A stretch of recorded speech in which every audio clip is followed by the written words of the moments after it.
Coucou les amis, j'espère que vous allez bien. J'étais un peu pressée de rentrer vite, comme ça j'aurais eu le temps de parler de ce sujet avec vous. Le sujet que je veux parler aujourd'hui, c'est la pression sociale qui est un tueur silencieux. La pression sociale, it's a silent killer. Je dis ça pourquoi je vais commencer par élaborer avec la petite histoire qui s'est passée au boulot aujourd'hui. Alors aujourd'hui, je vais dans le bureau de mon collègue pour lui demander, j'avais besoin de lui pour quelque chose d'important. Et il était comme ça, couché sur la table, tu vois, quand tu es dans ton bureau, tu prends ta sieste vite fait. Certes, on n'est pas censé dormir au travail, mais bon. Quand j'ai ouvert la porte, j'ai vu j'ai appelé, bon, je ne vais pas donner son vrai nom, Monsieur Parker, il n'a pas répondu, j'ai fermé la porte, je lui donne un nom lambda. Alors je sors, 15 minutes plus tard et tout, je suis coincée, j'ai vraiment besoin de lui. Et là, je demande à une de mes collègues qui allait vers la direction de son bureau que s'il te plaît, est-ce que tu peux m'appeler Monsieur Parker? Et là, elle revient en criant, please, please, please. Come faster, come faster. I'm like, what's going on? Alors, je me rends dans le bureau du monsieur. Elle me dit, je ne fais que le toucher. Mais elle n'est pas infirmière comme moi. Mais il ne répond pas. Je l'ai appelé fatigué. Il ne répond pas. Je suis venue pour le toucher. Et là, la main tombe complètement. Je cours. Je vais dans... Je prends mon équipement. J'appelle mes collègues, mes superviseurs et tout le monde. On se rend. On essaye de checker. Parce que quand j'ai checké son pouce sur sa main, je ne la sentais pas. J'ai checké ici au niveau du cou, je ne la sentais pas. J'ai dit merde. J'ai couru, j'ai pris les équipements, les autres sont venus avec l'oxygène et tout. C'est comme ça qu'on check. The guy, it's gone. Il est mort. On a pris les dispositions, j'ai essayé de faire le CPR, on a essayé de faire du CPR sur lui, on a appelé le 911, on a appelé...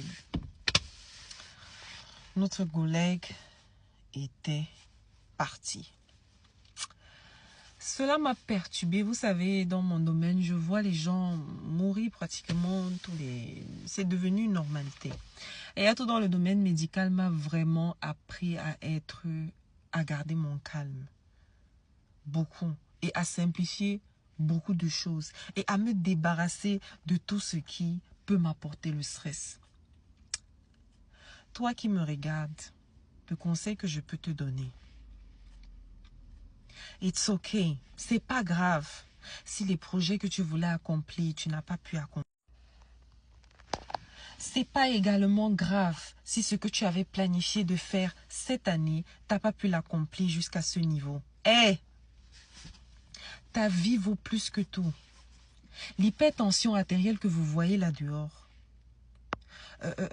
l'hypertension artérielle, le stress, ce sont des silent killers, des tueurs silencieux. Parce que quand on a appelé les paramédics qui sont venus et ils ont checké le patient, ils ont dit que notre collègue, il est mort, ça fait environ 30 minutes. Et vous savez, le comble dans la chose, c'est que il me disait toujours, tu sais, Sonia, je vais fêter mon 50e anniversaire bientôt, cette année. Ça fait longtemps que je n'ai pas pris de réelles vacances. Je lui disais, ah, Monsieur Parker, faut toi aussi, tu me connais, comment ça va pas, je disparais. Il me dit, j'aimerais faire comme toi. Mais les factures, la maison, les enfants, j'ai 4 filles, j'ai mon épouse, je travaille comme ça depuis 20 ans. Je peux pas te dire quand est la dernière fois que j'ai pris de réelles vacances. Mais cette année, j'ai planifié, j'ai déjà booké mes billets, je vais aller à Hawaï avec ma femme, je vais ci, je vais ça. Guess what? Le voilà parti. Couché sur la table, mort. Ça fait mal, hein? C'est pour ça que je viens aujourd'hui te dire à toi qu'il y a la pression sociale, la pression de la famille, les objectifs que tu veux atteindre, ton entreprise qui ne marche pas, tes business qui ne marchent pas, les objectifs que tu t'étais fixés l'année dernière, cette année, tu n'as pas pu les accomplir. It's okay. It is okay. Tu ne fais la concurrence avec personne. C'est dommage parce que les réseaux sociaux aujourd'hui sont venus nous mettre encore plus de pression que la pression qu'on a même déjà dans la vie réelle. Quand tu vois l'autre, tu te dis, je dois arriver. Tu bosses dur. Hey, tant que tu te bats, tant que tu fais de ton mieux pour atteindre tes objectifs, même si tu ne les atteins pas, c'est pas grave. C'est pas grave. L'année prochaine, tu vas recommencer. Le conseil que je peux te donner à toi là qui me regarde, je te vois, Dieu te voit. C'est dur, mais tu lâches pas prise. C'est dur, mais tu continues à te battre. Je ne compte pas le nombre de fois que j'ai investi, j'ai perdu de l'argent. Je perds l'argent pratiquement tout le temps. Mais je baisse pas les bras. Je continue de me lever et d'aller me battre. Et je vois les autres charbonner, charbonner, charbonner et aller se battre. Écoute, en 2023, j'ai frôlé, j'étais à 10 points de frôler l'AVC. Quand tu meurs, comme je dis souvent, tu pars avec personne. Même pas tes enfants, même pas ton épouse, même pas personne. Hey! Et pendant que... Comme je te dis, quand tu meurs, là, à la minute où tu es en train de mourir, là, je te dis pour mon collègue, le lendemain, on avait déjà posté. Le même soir, on était en train de discuter dans le bureau des boss qui va le remplacer. C'est déjà posté en ligne. Quelqu'un pour son poste. Est-ce que tu as compris? Tu as compris que tu n'es qu'une entité pour le boulot que tu fais. Même si c'est ton propre business, quand ça ne va pas, lâche prise. Comme je disais, en 2023, j'étais à 2 doigts de l'AVC.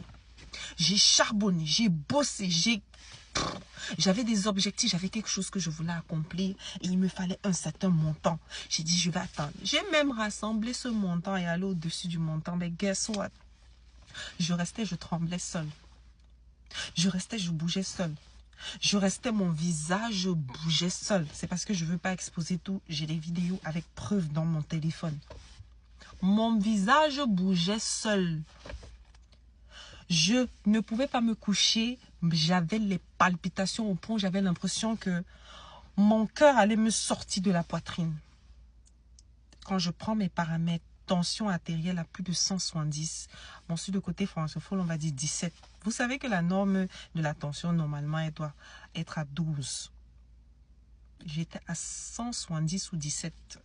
Aux États-Unis, on parle en 100 et plus. Quand je suis allée à l'hôpital, me fait checker par mon docteur, il m'a dit arrête tout. Parce qu'au moment où même je te parle, tu es à n'importe quel moment, tu peux faire un arrêt cardiaque. J'ai dit quoi?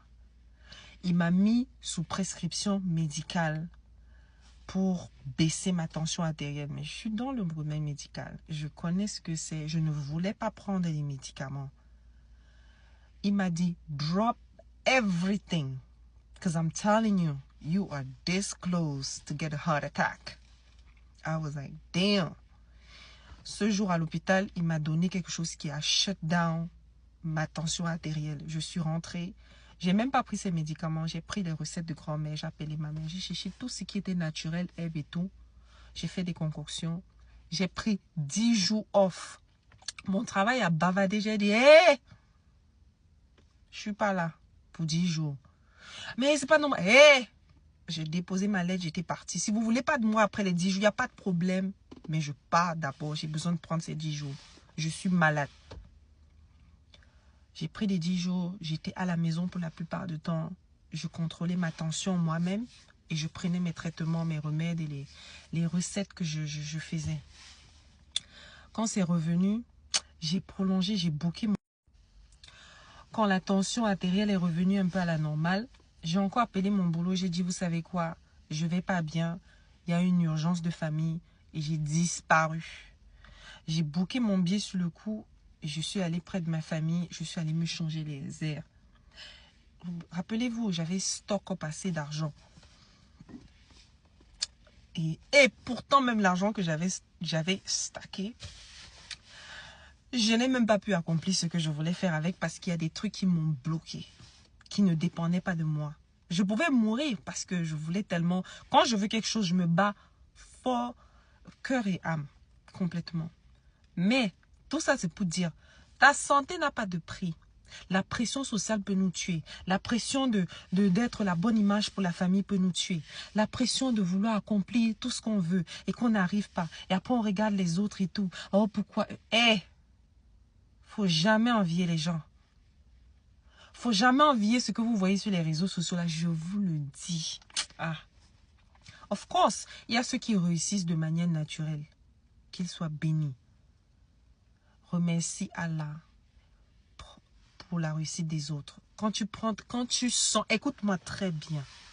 Toi qui m'écoutes, mon cher frère, ma chère soeur, mon cher papa, mon cher tonton, oncle, ami et consort. Quand ça ne va pas là, laisse tout. Prends-toi un voyage, va dans tes économies. Et ne vivez pas seulement au jour du jour. Arrêtez de vivre au-dessus de vos moyens. Il faut toujours avoir l'esprit d'épargne. C'est important. Prends un peu sur tes économies, disparaît. Disparaît, va dans une destination, mets ton téléphone en mode avion. Ne réponds pas aux appels si tu veux pas. Relax. Ok? La vie, c'est que tu vois là. Ta vie est d'abord entre tes mains. Et c'est du bon Dieu. Parce que quand tu tombes seul. Comme je dis, je vois les gens mourir tous les jours à l'hôpital. Parfois, il n'y a même pas la famille. Je suis parfois celle qui arrête la main avant qu'ils ne laissent leur dernier souffle. Et ils ont des comptes bancaires blindés. Quand tu meurs là, le jour se lève, la vie continue. La pression sociale est un silent killer. Prenez soin de vous. Si vous n'atteignez pas vos objectifs, c'est pas grave. Remettez à plus tard. Prenez soin de vous. Comme je dis toujours, la chose sur laquelle tu dois le plus investir dans ta vie, c'est ta santé. Quand tu n'as pas la santé, ça ne va pas. Par moment, va à ton travail. Trouve une raison, disparaît. Va prendre soin de toi. Est-ce que tu as compris? J'espère que mon message est bien passé. Porte-toi bien. Bisous.